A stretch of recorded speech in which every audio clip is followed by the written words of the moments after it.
आपल्या सगळ्यांच्या शुभेच्छांची प्रेमाची ऊब असलेली शाल आपण आपल्या सगळ्यांच्या वतीनं सुनेत्राताईंना प्रदान केलेली आहे आणि ज्याचा सुगंध कर्तृत्वाचा प्रतिभेचा अधिक जास्त त्या चाफ्याच्या फुलांचा सुगंध त्यांच्या व्यक्तिमत्वाला त्यांच्या कार्याला लाभो अशा विनम्र आपण त्यांना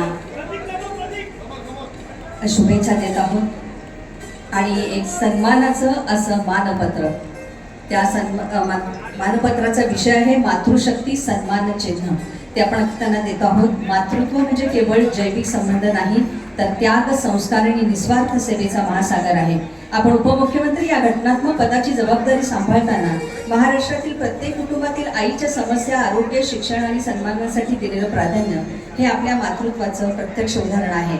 परम आदरणीय माननीय अजितदादा यांच्या विशाल आणि लोकहितार्थ विचारसरणीला मार्गदर्शक मानून निस्वार्थ जनसेवा आपण यशस्वीरित्या अग्रक्रमण करत आहात। महिला बचत गट, लेक लाडकी यासारख्या योजना आणि सर्वसामान्य महिलांना दिलेला सन्मान यामुळे आपण फक्त नेत्या नाही तर लाखो महाराष्ट्रीय आईच्या आशास्थान झाले आहात। म्हणूनच आई महोत्सव 2026 निमित्त महाराष्ट्रातील सर्व मातांच्या आशीर्वादांचं प्रतीक म्हणून आपल्याला हे मातृशक्ती सन्मान चिन्ह